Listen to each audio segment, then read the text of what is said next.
በስመ አብ ወወልድ ወመንፈስ ቅዱስ አሐዱ አምላክ አሜን። በፈቀረና በወደደን በክርስቶስ ክርስቲያን በወልድ ውሉድ በመንፈስ ቅዱስ መንፈሳውያን የተሰኛችሁ የእግዚአብሔር ሰዎች እንደምን ቆያችሁ? አትለየውምና ከእናቱ እናታችን ከቅድስተ ቅዱሳን ከቅድስተ ድንግል ማርያም ረድኤቷ በረከቷ ለዘላለሙ ይደርብን። ዛሬ ታኅሳስ 5 የሚከበር የቅድስት አውጋንያ ዓመታዊ በዓል ነውና እሷን በማስመልከት ስለ ቅድስት አውጋንያ ታሪክ ትንሽ እንማማራለን። ይቺ ቅድስት ወጣት ስም አጠራሯ በእውነት የተከበረ ነው። ዜና ሕይወቷ ሲሰማ ጣዕመ ነፍስን ያድላልና በፈጣሪ ረዳትነት ልጀምር፣ እናንተም በእግዚአብሔር አጋዥነት ተከተሉኝ። ቅድስት አውጋንያ የ300 ክፍለ ዘመን የክርስቲያን ፍሬ ናት። በትውልዷ ሮማዊት ስትሆን አባቷ ፊልጶስ ይባላል። ስራውም የጦር መሪ የሀገር አስተዳዳሪ ነው። በስም ያልተጠቀሰች እናቷ ደግሞ ክርስቲያን ነበረች። ዘመኗ አስከፊ ስለነበር ለክርስቲያኖች በጣም ከባድ ነበረ። ክርስትናውን ደብቃ አልባሌ አህዛባዊ መስላ ትኖር ነበር። ቅድስት አውጋንያ ስትወለድ ግን በጣም ጨነቃት። እንድታስጠምቃትም የእርሷም ሆነ የሕፃን ልጇ ዕጣ ፈንታ ሞት መሆኑን ስታቅ በጣም ከባድ ነበረ። ምክንያቱም ባሏ ፊልጶስ ክርስትናን ፈጽሞ የሚጠላ ጣዖት አምላኪ ነበር። ከዚያም አልፎ ሰዎች ለጣዖት እንዲንበረከኩም ያስገድድ ነበር። ስለዚህ እናት ልጇን ስታስጠምቅ ግን በፍጹም የክርስትና ትምህርት ስርዓት አሳደገቻት። ቅድስት አውጋንያም ጾምን፣ ጸሎትን፣ ትህትናን፣ ትዕግስትን የተሞላች ወጣት ሆነች። ግን ምስጢረ ጥምቀትን ታገኝ ዘንድ ዘወትር ፈጣሪዋን ትማጸን ነበር። በዚያ ሁኔታ ላይ ያሉም አንድ መልካም አጋጣሚ ተፈጠረ። መኮንኑ አባቷ ፊልጶስ በምድረ ግብፅ እስክንድሪያ አገር ገዥ ሆኖ በመሾማቸው ገዢውን ጓዛቸውን ጠቅልለው ወረዱ። ምንም ይህ ለቅድስት አውጋንያ መልካም አጋጣሚ ቢሆንም ሌላ ፈተና መጣባት። አባቷ ለዓለማዊ መኮንን ሊድራት መሆኑን ሰማች። አሁንም መቁረጥ ያስፈልግ ነበር።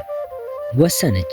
ወደ አባቷ ገብታም አባቴ አንድ ነገር ላስቸግርህ፣ አንተ ለምትለኝ ሁሉ እታዘዛለሁ፣ ግን ከሰርጌ ቀን በፊት ለአንድ ቀን በዱር ውስጥ ተናፍሼ ተዝናንቼ እንድመጣ ፍቀድልኝ አለችው። ምን እንዳሰበች ያልጠረጠረ አባቷም ከሁለት ጃንደረቦች ጋር እንድትሄድ አደረገ። በረሃ አካባቢ ሲደርስም ቅድስት አውጋንያ እውነቱን ለሁለት ጃንደረቦች ተከታዮቿ ነገረቻቸው። እኔ ወደ በረሃ የሚሄደው ክርስቲያን ልሆን ደግሞ ልመንን ነውና ካላሰኘዋችሁ ተመለሱ አለቻቸው። ሁለቱም በአንድ ቃል ሞታችንም ሕይወታችንም ከአንቺ ጋር ነው ብለዋት አብረው ገዳም ገቡ። እንደደረሱ ሚስጥራቸውን ለአንድ ጻድቅ መነኩስ ተናግራ እንዲያጠምቃት ጠየቀችው። መነኩሱም ሶስቱም ካጠመቃችሁ በኋላ ቅድስት አውጋንያ አመንኩሰን ብትለው ልጄ ይህ የወንዶች ገዳም ነው እኮ አላት። አባ ግድ የለህም እኔ ራሴን እሰውራለሁ አለችው። ከዚያም ስርዓተ ገዳምን አስተምሮ ስሟን አባ አውጋንዮስ ብሎ ከማኅበረ መነኩሳቱ ቀላቀላት። አውጋንያን ተአድራ፣ አንስጦስያ የመሳሰሉት ስሞች በቀላሉ መንገድ ወደ ወንድ ስምነት አውኒዮስ፣ ቴዎድሮስ፣ አንስጣጤዎስ በሚል መቀየር ይችላሉና ከዚህች ዕለት ጀምራ ቅድስት አውጋንያ በአባ አውጋንዮስነቷ ተጋድሎን ጀመረች። ቀን ቀን ወንዶች መነኩሳት የሚሰሩትን ከባድ ሥራ ሁሉ ስትሰራ ትውልና ሌሊት በትጋት ስትጸልይ ታድራለች። ለአንድ ዓመት ያህል በፍጹም ተለምዶ ገዳሙን አገለገለች። በጣም ከባድ ጎበዝ፣ ጠንካራ ሴት ነበረች። ከዚያን ጊዜያት የመጡባትን ፈተናዎች ታገሰች። ዓለምን የናቀችላት የአባቷን ቤተ መንግሥት የተወችለት ክርስቶስ ኃይል ነበርና በዚያን ሰሞንም የገዳሙ አበምኔት በማረፉ መነኩሳት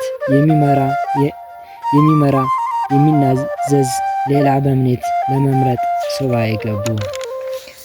ከሱባኤ ወጥተው ሲሰበሰቡ ግን ያመጡት የመንፈስ ቅዱስ መላእክት የሚገርም ነበር። የሁሉም ዓይን ወደ አባ አውጋንዮስ ተወረወረ።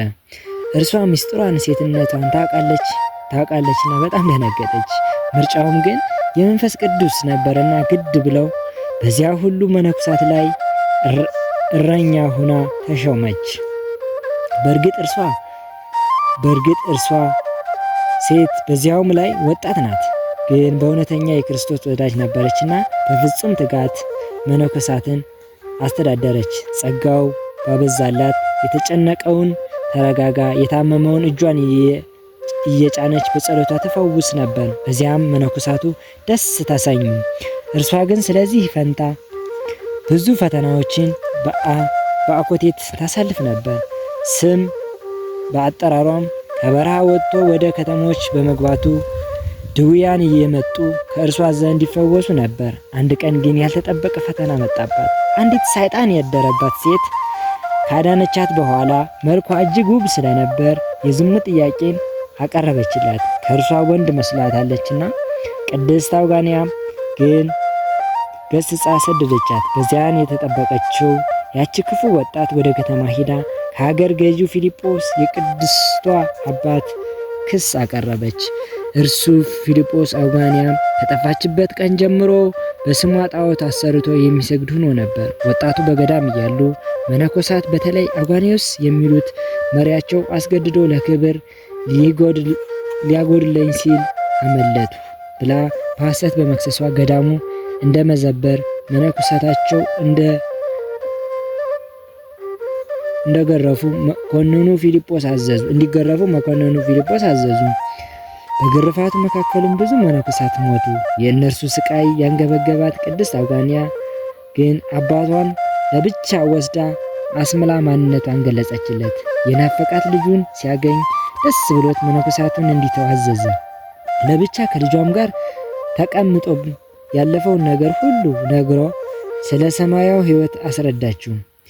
በስሟ የተቀረጸውን ጣዖትም ሰብራ አባቷን አስጠመቀችው። እርሱም መንኖ ለዓመታት ኖሮ ከዚያም ጳጳስ ሆኖ ተሹሟል። በዚያም ቀንም ስለ ክርስቶስ አንገቱን ተሰይፏል። ቅድስት አውጋንያም ከግብፅ ወደ ሮም ሂዳ የደናግል ገዳምን መሰረተች። በስራዋም አምላክ 3300 ደናግልን ሰበሰበላት። እነርሱን ስታጽናና፣ ስትመክር፣ ስትመራ ለዓመታት ኖራ በአካባቢው ገዥ ሃይማኖት እንድትክት ተጠየቀች። እምቢ በማለት እርሷም እንደ አባቷ በዚያችን ቀን ተሰይፋ ሰማዕታት ሆናለች። አብረዋትም የመነኑ 2 ጃንደረቦች ጳጳሳት ሆነው ቤተ ክርስቲያን አገልግለዋል። ድንግል መናኝ፣ ፈዋሽ፣ ናዛኝ፣ አበምኔት፣ እመምኔት፣ ጻድቅና ሰማዕታት ለሆነች ለእናታችን ለቅድስት አውጋንያ ክብር ይገባል።